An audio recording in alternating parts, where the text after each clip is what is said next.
Hi hello ನಮಸ್ತೆ ಸ್ನೇಹಿತರೆ, ಆಟೆಕ್ ಕನ್ನಡ ಚಾನಲ್ಗೆ ತಮ್ಮೆಲ್ಲರಿಗೂ ಸುಸ್ವಾಗತ.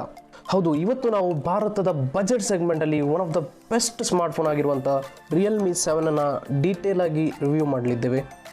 ಈಗಾಗಲೇ ನಾವು one of the best smartphone ಆಗಿರುವಂಥ ಪೋಕೋ M2 ಪ್ರೋನ ರಿವ್ಯೂ ಕಂಪ್ಲೀಟ್ ಮಾಡಿದ್ದೀವಿ. ಸೊ ಅಷ್ಟೇ ಪವರ್ಫುಲ್ ಆಗಿರುವಂಥ ರಿಯಲ್ಮಿ 7ಅನ್ನು ನೀವು ಯಾಕೆ ಖರೀದಿ ಮಾಡಬೇಕು, ಸೊ ಇದರಲ್ಲಿ ಏನೆಲ್ಲ ಪಾಸಿಟಿವ್ ಹಾಗೂ ನೆಗೆಟಿವ್ ಇದೆ ಅಂತ ಈ ವಿಡಿಯೋ ಕೊನೆಯಲ್ಲಿ ಡೀಟೇಲ್ ಆಗಿ ಎಕ್ಸ್ಪ್ಲೇನ್ ಮಾಡಿದ್ದೀನಿ. ಸಾಧ್ಯವಾದರೆ ವಿಡಿಯೋನ ಕೊನೆವರೆಗೂ ನೋಡಿ. ಇನ್ನು ನೀವು ಈ ಚಾನಲ್ಗೆ ಏನಾದರೂ ಹೊಸಬರಾಗಿದ್ದರೆ ಚಾನಲ್ಗೆ ಸಬ್ಸ್ಕ್ರೈಬ್ ಮಾಡಿ, ಸಪೋರ್ಟ್ ಮಾಡಿ ಅಂತ ಹೇಳ್ತಾ ಬನ್ನಿ ವಿಡಿಯೋನ ಶುರು ಮಾಡೋಣ. ಇನ್ನು ಡಿಸೈನ್ ನೋಡ್ತಾ ಹೋದರೆ ನಮ್ಮಲ್ಲಿರುವಂಥದ್ದು ಮಿಸ್ಟ್ ಬ್ಲೂ ಆಗಿರುವಂಥ 6GB ರ್ಯಾಮ್ ಹಾಗೂ 64GB ರಾಮ್ ಇರುವಂಥ ವೇರಿಯಂಟೇ ಆಗಿರುತ್ತೆ. ಇನ್ನು ಬಿಲ್ಡ್ ನೋಡ್ತಾ ಹೋದರೆ ನಿಮಗೆ ಟಫ್ ಪ್ಲಾಸ್ಟಿಕ್ ಬಿಲ್ಡ್ ಸಿಗುವಂಥದ್ದು. ಹಾಗೆಯೇ ಎಡ್ಜಸ್ ನೋಡ್ತಾ ಹೋದರೆ ಕರ್ವ್ಡ್ ಎಡ್ಜ್ ಫಿನಿಶಿಂಗ್ ಇದೆ. ಇನ್ನು ಫ್ರಂಟ್ ನೋಡ್ತಾ ಹೋದರೆ ನಿಮಗೆ 6.5 IPS LCD ಡಿಸ್ಪ್ಲೇ ಸಿಗುವಂಥದ್ದು. ಪ್ರೊಟೆಕ್ಷನ್ಗೋಸ್ಕರ ಗೊರಿಲ್ಲಾ ಗ್ಲಾಸ್ 3 ಸಪೋರ್ಟ್ ಕೂಡ ಇರುವಂಥದ್ದು. ಇನ್ನು ಕ್ಯಾಮರಾ ಸೆಟಪ್ ನೋಡ್ತಾ ಹೋದರೆ 64MP ಸೋನಿ IMX 682 ಸೆನ್ಸರ್ನೊಂದಿಗೆ ಕ್ವಾಡ್ ಕ್ಯಾಮರಾ ಸೆಟಪ್ ಇರುವಂಥದ್ದು. ಇನ್ನು ಫೋನ್ನ ಬಾಟಮ್ ಸೈಡ್ ನೋಡ್ತಾ ಹೋದಾಗೆ ನಿಮಗೆ Type-C 2 mic, 3.5mm jack with speaker grille ಕೊಟ್ಟಿದ್ದಾರೆ. ಹಾಗೆಯೇ ಲೆಫ್ಟ್ ಸೈಡಲ್ಲಿ ಸಿಮ್ ಟ್ರೇ ಇದೆ ಹಾಗೂ ಫಿಂಗರ್ ಪ್ರಿಂಟ್ ಸೆನ್ಸರನ್ನು ಇವರು ಸೈಡ್ ಮೌಂಟೆಡ್ ಆಗಿ ಕೊಟ್ಟಿದ್ದಾರೆ. ಇನ್ನು ಟಾಪಲ್ಲಿ ಇರಬೇಕಾದಂಥ ನಾಯ್ಸ್ ಕ್ಯಾನ್ಸಲೇಷನ್ ಮೈಕನ್ನು ಇವರು ಕೆಳಗಡೆ ಪೋರ್ಷನಲ್ಲೇ ಕೊಟ್ಟಿದ್ದಾರೆ. ಬನ್ನಿ ಓವರ್ ಆಲ್ ಸ್ಪೆಸಿಫಿಕೇಶನ್ ಹೇಗಿದೆ ಅಂತ ನೋಡ್ಕೊಂಡು ಬರೋಣ. ಇದರಲ್ಲಿ ಪ್ರೊಸೆಸರ್ ನೋಡ್ತಾ ಹೋದರೆ ಮೀಡಿಯಾಟೆಕ್ ಅವರ ಹೀಲಿಯೋ G95 ಹೊಸ ಪ್ರೊಸೆಸರ್ ಬರುವಂಥದ್ದು. ಹಾಗೆಯೇ ಇವರು ಇದನ್ನು ಡಿಸೈನ್ ಫಾರ್ ಗೇಮಿಂಗ್ ಹಾಗೂ ಪರ್ಫಾರ್ಮೆನ್ಸ್ ಅಂತ ಹೈಲೈಟ್ ಮಾಡಿದ್ದಾರೆ. ಇನ್ನು ಪ್ರೊಸೆಸರನ್ನು ಡೀಟೇಲ್ ಆಗಿ ಸ್ಟಡಿ ಮಾಡ್ತಾ ಹೋದಾಗೆ ತುಂಬಾ ಪವರ್ಫುಲ್ ಅಂತ ನಂಗೆ ಗೊತ್ತಾಯಿತು. ಯಾಕಂದರೆ ಇದರಲ್ಲಿ ಟೋಟಲ್ ಆಗಿ 8 ಕೋರ್ಸ್ ಆಫ್ ಪ್ರೊಸೆಸರ್ ಇರುವಂಥದ್ದು. ಇಲ್ಲಿ 2 ಕೋರ್ Cortex A76 ಯೂಸ್ ಮಾಡಿದ್ದಾರೆ. ಇನ್ನು 6 ಕೋರ್ Cortex A55 ಚಿಪ್ಪನ್ನು ಯೂಸ್ ಮಾಡಿದ್ದಾರೆ. ಇನ್ನು ಹಾಗೆಯೇ ಕ್ಲಾಕ್ ಸ್ಪೀಡು ತುಂಬಾ ಚೆನ್ನಾಗಿದೆ. ಇವರು 2.05 GHz ಅಲ್ಲಿ ಕ್ಲಾಕ್ ಮಾಡಿದ್ದಾರೆ. ಹಾಗೆಯೇ ಇದರಲ್ಲಿ LPDDR4X ರ್ಯಾಮ್ ಸಿಗುವಂಥದ್ದು, UFS 2.1 ಸ್ಟೋರೇಜ್ ಕೂಡ ಇದೆ. ಇನ್ನು ಇದರಲ್ಲಿ built in Mali G76 graphic card ಸಿಗುವಂಥದ್ದು. ಇನ್ನು ಇದನ್ನು ಅಪ್ ಟು 900 MHz ವರೆಗೆ ನೀವು ಕ್ಲಾಕ್ ಮಾಡ್ಬೋದು. ಸೊ ನಮಗೆ ಇದರಲ್ಲಿ ಗೊತ್ತಾಗುತ್ತೆ ಇದು ಎಷ್ಟು ಗ್ರಾಫಿಕ್ ಇಂಟೆನ್ಸ್ ಆಗಿರುವಂಥ ಪ್ರೊಸೆಸರ್ ಇದಾಗಿದೆ ಅಂತ. ಇನ್ನು ಸ್ಪೆಸಿಫಿಕೇಶನ್ ನೋಡ್ತಾ ಹೋದರೆ ಇದರಲ್ಲಿ 90 Hz ಅಲ್ಟ್ರಾ ಸ್ಮೂತ್ ಡಿಸ್ಪ್ಲೇ ಸಿಗುವಂಥದ್ದು. ಇನ್ನು G95 ಪ್ರೊಸೆಸರ್ ಹಾಗೂ 90 Hz refresh rate perfect combination ಅಂತ ಹೇಳಕ್ಕೆ ಇಷ್ಟಪಡ್ತೀನಿ. ಕಾಂಬಿನೇಷನ್ನಿಂದ ನಿಮಗೆ ಖಂಡಿತ ಒಂದು ಬೆಸ್ಟ್ ಯೂಸರ್ ಎಕ್ಸ್ಪೀರಿಯನ್ಸ್ ನಿಮ್ಗೆ ಸಿಗುತ್ತೆ. ಇನ್ನು ಇದರಲ್ಲಿ 5000 mAh ಬ್ಯಾಟ್ರಿ ಸಿಗುತ್ತೆ with 30W super dot charger. ಇನ್ನು ಇದು TUV ರೈನ್ಲ್ಯಾಂಡ್ ಸರ್ಟಿಫಿಕೇಶನ್ ಅನ್ನು ಪಡೆದಿರುವಂಥದ್ದು. ಇನ್ನು ಈ ಸರ್ಟಿಫಿಕೇಶನ್ ಫೋನ್ನ ಡ್ಯೂರಬಿಲಿಟಿ ಆಧಾರಿತ ಸರ್ಟಿಫಿಕೇಟ್ ಆಗಿರುತ್ತೆ. ಇನ್ನು ಕ್ಯಾಮ್ರಾ ನೋಡ್ತಾ ಹೋದರೆ ಇದರಲ್ಲಿ ಸೋನಿ ಅವರ ಸೆನ್ಸರ್ ಯೂಸ್ ಮಾಡಿದ್ದಾರೆ ಇವರು. ಹೌದು, ಇದರಲ್ಲಿ 64MP ಸೋನಿ IMX 682 ಸೆನ್ಸರನ್ನು ಯೂಸ್ ಮಾಡಿರುವಂಥದ್ದು. ಫ್ರಂಟಲ್ಲಿ ನೋಡ್ತಾ ಹೋದರೆ 16MP in display selfie camera ಸಿಗುವಂಥದ್ದು. ಎಕ್ಸ್ಟ್ರಾ ಫೀಚರ್ಸ್ ನೋಡ್ತಾ ಹೋದರೆ ನೈಟ್ ಫಿಲ್ಟರ್, ಸ್ಟೇರಿ ಮೋಡ್ ಅಂತ ಒಂದು ಎಕ್ಸ್ಟ್ರಾ ಫೀಚರ್ ನಿಮಗೆ ಸಿಗ್ತಾ ಹೋಗುತ್ತೆ. ಬನ್ನಿ ಹಾಗಿದ್ರೆ ಓವರ್ ಆಲ್ ಫೋನ್ನ ಪರ್ಫಾರ್ಮೆನ್ಸ್ ಹೇಗಿದೆ ಅಂತ ಒಂದೊಂದೇ ಡಿಪಾರ್ಟ್ಮೆಂಟ್ನ ಡೀಟೇಲ್ ಆಗಿ ರಿವ್ಯೂ ಮಾಡ್ತಾ ಹೋಗೋಣ. ಡಿಸ್ಪ್ಲೇ, ಇನ್ನು ಇದರಲ್ಲಿ 6.5 ಇಂಚ್ನ IPS LCD ಡಿಸ್ಪ್ಲೇ ಕೊಟ್ಟಿರುವಂಥದ್ದು. ಇನ್ನು ಇದರಲ್ಲಿ ಒಳ್ಳೆಯ ವಿಚಾರ ಏನಂದರೆ 90 Hz ರಿಫ್ರೆಶ್ ರೇಟ್ ಒಂದಿಗೆ ಬರುವಂಥದ್ದು. ಇನ್ನು ಟೋಟಲ್ ಆಗಿ 90 Hz ರಿಫ್ರೆಶ್ ರೇಟ್ ಒಂದು ಯೂಸರ್ ಎಕ್ಸ್ಪೀರಿಯನ್ಸನ್ನು ನೆಕ್ಸ್ಟ್ ಲೆವೆಲ್ಗೆ ತಗೊಂಡೋಗುತ್ತೆ. ಖಂಡಿತವಾಗೂ ನಿಮಗೊಂದು ಪ್ರೀಮಿಯಂ ಯೂಸರ್ ಎಕ್ಸ್ಪೀರಿಯನ್ಸ್ ಇದು ಕೊಡುತ್ತೆ. 30,000 ಅದಕ್ಕಿಂತ ಹೆಚ್ಚಿನ ಒಂದು ಪ್ರೈಸ್ನ ಒಂದು ಫ್ಲ್ಯಾಗ್ಶಿಪ್ ಸ್ಮಾರ್ಟ್ಫೋನ್ನ ಒಂದು ಯೂಸರ್ ಎಕ್ಸ್ಪೀರಿಯನ್ಸ್ ನಿಮಗೆ ಇದರಲ್ಲಿ ಒಂದು ಫೀಲ್ ಆಗುತ್ತೆ ಅಂತ ಹೇಳಕ್ಕೆ ಇಷ್ಟಪಡ್ತೀನಿ. ಇನ್ನು ಬ್ರೈಟ್ನೆಸ್ ನೋಡ್ತಾ ಹೋದರೆ 480 nits ಬ್ರೈಟ್ನೆಸ್ ಇವರು ಕೊಟ್ಟಿದ್ದಾರೆ. ಬೆಸಲ್ಸು ತುಂಬಾ ತಿನ್ನಾಗಿದೆ. ಹಾಗೆಯೇ 90.5 ಫೋನ್ ಟು ಬಾಡಿ ರೇಷಿಯೋ ಇವರು ಕೊಟ್ಟಿದ್ದಾರೆ.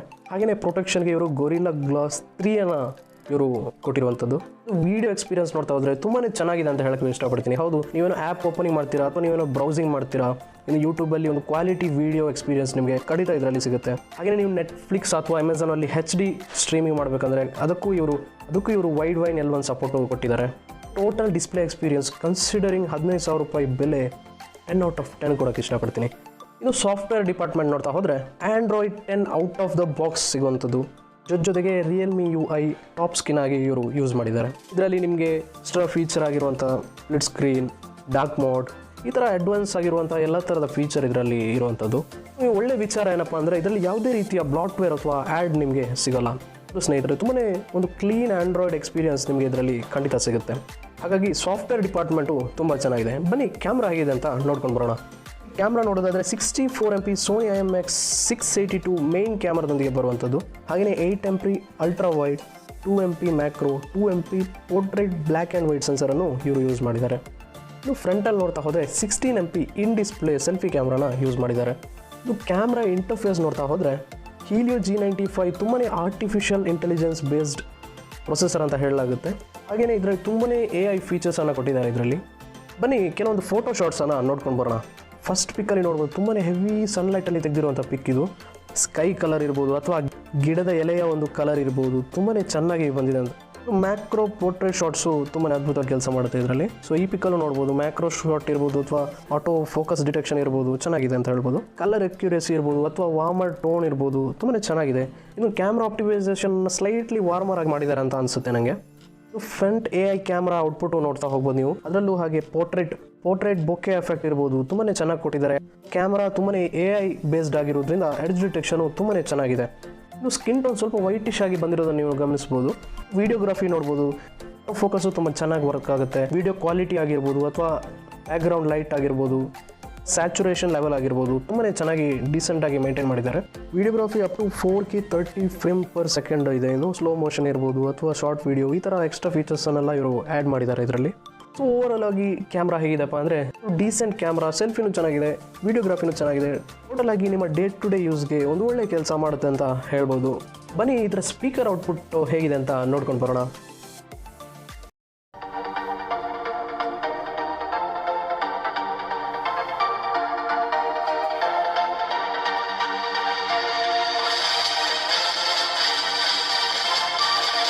ಔಟ್ಪುಟ್ ತುಂಬಾ ಲೌಡ್ ಆಗಿದೆ, ಕ್ಲಿಯರ್ ಆಗಿದೆ. ವೋಕಲ್ಸ್ ತುಂಬಾ ಬ್ಯಾಲೆನ್ಸ್ಡ್ ಆಗಿದೆ ಅಂತ ಹೇಳ್ಬೋದು. ಹಾಗೆಯೇ ಸ್ವಲ್ಪ ಲೋವರ್ ಫ್ರೀಕ್ವೆನ್ಸಿ ಲ್ಯಾಗ್ ಅಂತ ಕಾಣಿಸುತ್ತೆ. ಸೊ ಓವರಾಲ್ ಆಗಿ ಒಳ್ಳೆ ಔಟ್ಪುಟ್ ಅಂತ ಹೇಳ್ಬೋದು. ಇದರಲ್ಲಿ ಯಾವುದೆಲ್ಲ ಸೆನ್ಸರ್ ಇದೆ ಅಂತ ಒಂದ್ಸಲ ನೋಡ್ಕೊಂಡು ಬರೋಣ. ಇದರಲ್ಲಿ ಆಲ್ಮೋಸ್ಟ್ ಎಲ್ಲ ರೀತಿಯ ಸೆನ್ಸರ್ ಸಿಗುತ್ತೆ ನಿಮಗೆ. ನೋಡ್ಬೋದು ಆಕ್ಸಿಲರೋಮೀಟರ್ ಇದೆ, ರೊಟೇಷನ್ ವೆಕ್ಟರ್ ಸೆನ್ಸರ್ ಇದೆ, ಮ್ಯಾಗ್ನೆಟಿಕ್ ಸೆನ್ಸರ್ ಇದೆ, ಟಚ್ ಸೆನ್ಸರ್ ಇದೆ, sound sensor, orientation sensor, proximity, gyroscope, light, ಎಲ್ಲ ಥರದ ಸೆನ್ಸರನ್ನು ಇವರು ಕೊಟ್ಟಿದ್ದಾರೆ. ಇನ್ನು ಇದರ ಬ್ಯಾಟ್ರಿ ನೋಡ್ಕೊಂಡು ಬರೋದಾದರೆ ನೀವು ದೊಡ್ಡದಾದಂಥ 5000 mAh ಬ್ಯಾಟ್ರಿ ಸಿಗುತ್ತೆ ನಿಮಗೆ. ಏನೇ ಚಾರ್ಜಿಂಗ್ ಟೆಕ್ನಾಲಜಿ ನೋಡೋದಾದರೆ ಸೂಪರ್ ಡಾಟ್ 30 ವ್ಯಾಟ್ ಚಾರ್ಜರ್ನೊಂದಿಗೆ ಬರುವಂಥದ್ದು. ಹೌದು, ಚಾರ್ಜಿಂಗ್ ಟೆಸ್ಟ್ ಮಾಡಿದಾಗ ಒಂದು ಒಳ್ಳೆ ಔಟ್ಪುಟ್ ನಂಗೆ ಸಿಕ್ತು ಇದರಲ್ಲಿ. ಚಾರ್ಜಿಂಗಲ್ಲಿ 2 ಫ್ಯಾಕ್ಟರ್ ತುಂಬಾ ಇಂಪಾರ್ಟೆಂಟ್ ಆಗುವಂಥದ್ದು. ಒಂದು ಚಾರ್ಜಿಂಗ್ ಸ್ಪೀಡ್ ಹಾಗೂ ಎರಡನೇದು ಹೀಟಿಂಗ್.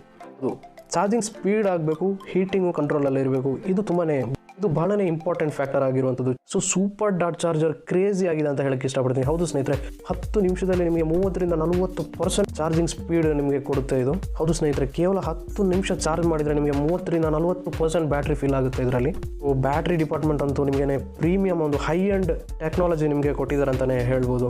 ಹಾಗಿದ್ರೆ ನೀವೆಲ್ಲ ವೆಯ್ಟ್ ಮಾಡ್ತಿರುವಂಥ ಗೇಮಿಂಗ್ ಹೇಗಿದೆ ಅಂತ ಒಂದ್ಸಲ ನೋಡ್ಕೊಂಡು ಬರೋಣ. ಹೀಲಿಯೋ G95 ಮ್ಯಾಕ್ಸಿಮಮ್ ಕೆಪಾಸಿಟಿ ಗೊತ್ತಾಗಬೇಕು ಅಂತ ನಾನು PUBG ಮೊಬೈಲ್ ಕೊರಿಯನ್ ವರ್ಷನ್ ನಾನು ಇಲ್ಲಿ ಟೆಸ್ಟ್ಗೆ ಇಡ್ತೀನಿ. PUBG ಮೊಬೈಲಲ್ಲಿ ನೀವು ನೋಡ್ತಾ ಹೋದರೆ ನಾರ್ಮಲ್ ಆಗಿ ನಾವು ಆಡುವಂಥ ಸ್ಮೂತ್ ಫ್ರೇಮ್ ರೇಟಲ್ಲಿ ನಿಮಗೆ ಅಪ್ ಟು ಎಕ್ಸ್ಟ್ರೀಮ್ವರೆಗೂ ಕೊಟ್ಟಿದ್ದಾರೆ. ನೀವು ಮಾರ್ಕೆಟಲ್ಲಿ ನೋಡ್ತಾ ಹೋದರೆ ಒಂದು ಸ್ಟ್ರಾಂಗ್ ಪ್ರೊಸೆಸರ್ಗೆ ಮಾತ್ರ ಸ್ಮೂತ್ ಆ್ಯಂಡ್ ಎಕ್ಸ್ಟ್ರೀಮ್ ಸೆಟ್ಟಿಂಗ್ ಸಿಗುತ್ತೆ. ಸೊ ಆ ಸೆಟ್ಟಿಂಗ್ ಅಷ್ಟೇ ಪವರ್ಫುಲ್ ಆದಂಥ ಹೀಲಿಯೋ G95 ಅಲ್ಲಿ ನಿಮಗೆ ಅದು ಸಿಗುತ್ತೆ.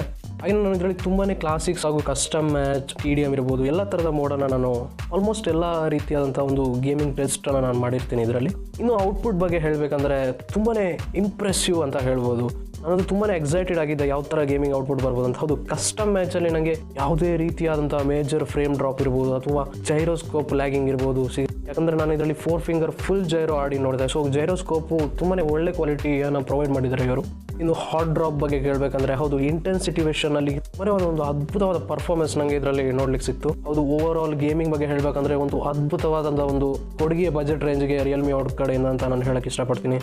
ಗೇಮಿಂಗಲ್ಲಿ 2.5 ಗಂಟೆ ಗೇಮಿಂಗ್ ಮಾಡಿ ನಾನು ಟೆಂಪರೇಚರ್ ನೋಡ್ತಾ ಹೋದರೆ ಕೇವಲ 38 to 40 ಡಿಗ್ರಿ ಸೆಲ್ಸಿಯಸ್ ಆಸುಪಾಸಲ್ಲಿತ್ತು. ಇದರಲ್ಲಿ ಯಾವುದೇ ರೀತಿಯಾದಂಥ ಎಕ್ಸ್ಟ್ರಾ ಕೂಲಿಂಗ್ ಫೀಚರ್ಸ್ ಬರೆದಿದ್ರು ಹೀಲಿಯೋ G95 ಇರ್ಬೋದು ಅಥವಾ ಮಾಲಿ ಗ್ರಾಫಿಕ್ ಕಾರ್ಡ್ ಇರ್ಬೋದು, ತುಂಬಾ ಅದ್ಭುತವಾದ ಕೆಲಸ ಮಾಡ್ತಿದೆ ಅಂತ ಹೇಳ್ಬೋದು. ಸೊ ಬಜೆಟ್ ಸೆಗ್ಮೆಂಟಲ್ಲಿ ರಿಯಲ್ಮಿ 7 ಆಗಿರ್ಬೋದು ಅಥವಾ ಪೋಕೋ M2 Pro ಆಗಿರ್ಬೋದು, ಗೇಮಿಂಗಲ್ಲಿ ನಿಮಗೆ ನೆಕ್ಸ್ಟ್ ಲೆವೆಲ್ ಪರ್ಫಾರ್ಮೆನ್ಸ್ ಕೊಡುತ್ತೆ ಅಂತ ಹೇಳಕ್ಕೆ ಇಷ್ಟಪಡ್ತೀನಿ. ಬನ್ನಿ ಫೈನಲ್ ವರ್ಡಿಕ್ಟ್, ಈ ಡಿವೈಸಲ್ಲಿ ಏನೆಲ್ಲ ಪಾಸಿಟಿವ್ ಇದೆ ಅಥವಾ ನೆಗೆಟಿವ್ ಇದೆ, ನೀವು ಯಾಕೆ ಈ ಫೋನನ್ನು ಖರೀದಿ ಮಾಡಬೇಕು ಅಂತ ಡೀಟೇಲ್ ಆಗಿ ನೋಡ್ಕೊಂಡು ಬರೋಣ. ಬನ್ನಿ ನೆಗೆಟಿವ್ ಪಾಯಿಂಟ್ಸಿಂದ ಶುರು ಮಾಡೋಣ. ಮೊದಲನೇದಾಗಿ ಕ್ಯಾಮ್ರಾ. ಹೌದು ಸ್ನೇಹಿತರೆ, ಇವರು ಸೋನಿಯ 64 MP ಸೆನ್ಸರನ್ನು ಯೂಸ್ ಮಾಡಿದ್ದಾರೆ. ಹೌದು, ಡೀಸೆಂಟ್ ಫೋಟೋಗ್ರಫಿಯನ್ನು ಕೊಡುತ್ತೆ ಹಾಗೂ ಒಳ್ಳೆ ವೀಡಿಯೋಗ್ರಫಿಯನ್ನು ಇದು ಕೊಡುತ್ತೆ. ಎಲ್ಲೂ ನನಗೆ ಫೋಟೋಗ್ರಫಿಯಲ್ಲಿ ಇನ್ನೂ ಚೆನ್ನಾಗಿ ಔಟ್ಪುಟ್ ಬರಬೇಕಿತ್ತು, ಯಾಕಂದರೆ ಅಷ್ಟು ಹೈಪ್ ಇತ್ತು. 64 MP ತುಂಬಾ ಅದ್ಭುತವಾಗಿದೆ, ಟರ್ನಿಂಗ್ ಫೋಟೋಗ್ರಫಿ ಇದೆ. ಇನ್ನು ಈ ಮೊಬೈಲ್ ಬರೋ ಮುಂಚೆ ಈ 64 MP ಸೆನ್ಸರನ್ನು ಐಫೋನ್ ಸೆನ್ಸರ್ಗೆಲ್ಲ ಕಂಪೇರ್ ಮಾಡ್ತಾಯಿದ್ರು. ಇನ್ನು ಔಟ್ಪುಟ್ ನೋಡಿದರೆ ಇನ್ನು ಹೇಳಿಕೊಳ್ಳುವಷ್ಟು ಒಂದು ರೇಂಜ್ಗೆ ಫೋಟೋಗ್ರಫಿ ಇಲ್ಲ ಅಂತ ಅನ್ಬೋದು. ಹಾಗೆಯೇ ಇವರು ಸೆಕೆಂಡ್ರಿ ಮೈಕ್ರೋಫೋನನ್ನು ಕೊಡದೇ ಇರುವಂಥದ್ದು. ಹೌದು ಸ್ನೇಹಿತರೆ, ಇವರು ಏನೋ ನಾಯ್ಸ್ ಕ್ಯಾನ್ಸಲೇಷನ್ ಮೈಕನ್ನು ಟಾಪ್ ಎಂಡಲ್ಲಿ ಎಲ್ಲ ಸ್ಮಾರ್ಟ್ಫೋನಲ್ಲಿ ಬರುವಂಥದ್ದನ್ನು ಸ್ಕಿಪ್ ಮಾಡಿದ್ದಾರೆ ಅಂತ ಹೇಳ್ಬೋದು. ಸೊ ಇದಕ್ಕಾಗಿ ಅವರ ಕಾರಣಗಳನ್ನು ಏನು ಕೊಟ್ಟಿಲ್ಲ ಅವರು.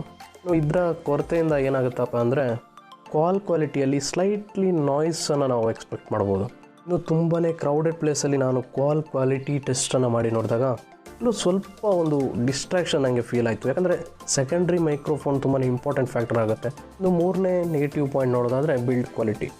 ಇದು ನಿಮಗೆ ಹತ್ರ 200 ಗ್ರಾಮ್ ಇರುವಂಥ ಫೋನ್ ಇದು. ಹಾಗೂ ವೆಯ್ಟ್ ಡಿಸ್ಟ್ರಿಬ್ಯೂಷನು ತುಂಬಾ ಅದ್ಭುತವಾಗಿ ಮಾಡಿದ್ದಾರೆ ಇವರು. ಅದು ಇವರು ಇದರಲ್ಲಿ ಒಂದು ಗ್ಲಾಸ್ ಫಿನಿಶಿಂಗ್ ಅಥವಾ ಗೊರಿಲ್ಲಾ ಗ್ಲಾಸ್ 5 ಮಿಸ್ ಮಾಡಿದ್ದಾರೆ ಅಂತಲೇ ಹೇಳಬೇಕು. ಯಾರಿಗೆಲ್ಲ ತುಂಬಾ ಸ್ಟೈಲಿಶ್ ಆಗಿರಬೇಕು ಫೋನ್ ಅಂತ ಎಕ್ಸ್ಪೆಕ್ಟ್ ಮಾಡೋರಿಗೆ ಎಲ್ಲೋ ಸ್ವಲ್ಪ ಡಿಸಪಾಯಿಂಟ್ ಆಗ್ಬೋದು ಅಂತ ನನ್ನ ಒಂದು ಅನಿಸಿಕೆ. ಇನ್ನು ಕನ್ಸಿಡರಿಂಗ್ ಪ್ರೈಸ್ ಇದೆಲ್ಲ ದೊಡ್ಡ ವಿಷಯನೇ ಅಲ್ಲ, ಯಾಕಂದರೆ ವೈಟ್ ವೇರಿಯಂಟ್ ತುಂಬಾ ಚೆನ್ನಾಗಿದೆ ರಿಯಲ್ಮಿ ಅವ್ರದ್ದು. ಇನ್ನು ಬನ್ನಿ ಪಾಸಿಟಿವ್ ಪಾಯಿಂಟ್ ಯಾವುದೆಲ್ಲ ಇದೆ ಅಂತ ನೋಡ್ಕೊಂಡು ಬರೋಣ. ಇನ್ನು ಪಾಸಿಟಿವ್ ಪಾಯಿಂಟ್ ಬಗ್ಗೆ ಮಾತಾಡೋದಾದರೆ ಟೋಟಲ್ ಡಿಪಾರ್ಟ್ಮೆಂಟ್ ತುಂಬಾ ಚೆನ್ನಾಗಿ ವರ್ಕ್ ಮಾಡಿದ್ದಾರೆ. ಯಾಕಂದರೆ ಬಜೆಟ್ ಸೆಗ್ಮೆಂಟಲ್ಲಿ ಯಾರೂ ನಂಬಲಾಗದಂಥ ಒಂದು ಫೀಚರ್ಸ್ 90 Hz ರಿಫ್ರೆಶ್ ರೇಟ್ ಇರ್ಬೋದು, ಅಥವಾ ಸೋನಿ ಅವರ 64 MP ಕ್ಯಾಮ್ರಾ ಇರ್ಬೋದು, ಅಥವಾ ಸೂಪರ್ ಡಾಟ್ ಚಾರ್ಜಿಂಗ್ ಟೆಕ್ನಾಲಜಿ ಇರ್ಬೋದು, ಅಥವಾ ಒಂದು ಅದ್ಭುತವಾದ ಹೀಲಿಯೋ G95 ಗೇಮಿಂಗ್ ಪ್ರೊಸೆಸರ್ ಇರ್ಬೋದು. ಸೊ ನಾನು ಯೂಸರ್ ರೇಟಿಂಗನ್ನು ಹುಡುಕ್ತಾ ಹೋದಾಗ ನನಗೆ ಆನ್ಲೈನಲ್ಲಿ ಹತ್ತಿರ 70,000 ಜನ ಏನು ಈ ಮೊಬೈಲನ್ನು ಖರೀದಿ ಮಾಡಿದ್ದಾರೆ. ಸೊ ಅವರು ಅದರ ಅಭಿಪ್ರಾಯಗಳನ್ನು ಆನ್ಲೈನಲ್ಲಿ ಶೇರ್ ಮಾಡಿರುವಂಥದ್ದು. ಹಾಗೂ ರಿಯಲ್ಮಿ ಕಮ್ಯುನಿಟಿಯಲ್ಲಿ ನಾನು ನೋಡ್ತಾ ಹೋದಾಗೆ ತುಂಬಾ ಪಾಸಿಟಿವ್ ರಿವ್ಯೂ ಇದೆ. ಅವ್ರಿಗೆ ರಿಯಲ್ಮಿ UI ಇರ್ಬೋದು, ಅಥವಾ ಪ್ರೊಸೆಸರ್ ಇರ್ಬೋದು, ಗೇಮಿಂಗ್ ಎಕ್ಸ್ಪೀರಿಯನ್ಸ್ ಇರ್ಬೋದು, ಅಥವಾ ಕೆಲವ್ರಿಗೂ ಕ್ಯಾಮ್ರಾ ಔಟ್ಪುಟೂ ತುಂಬಾ ಇಷ್ಟ ಆಗಿದೆ. ಇನ್ನು ಓವರಾಲ್ ಆಗಿ ನೀವು ಈ ಮೊಬೈಲ್ನ ಖರೀದಿ ಮಾಡಬೇಕಂದ್ರೆ ಒಂದು ಬೆಸ್ಟ್ ಚಾಯ್ಸ್ ನಿಮ್ಮದಾಗುತ್ತೆ ಅಂತ ನಾನು ಹೇಳೋಕ್ಕೆ ಇಷ್ಟಪಡ್ತೀನಿ.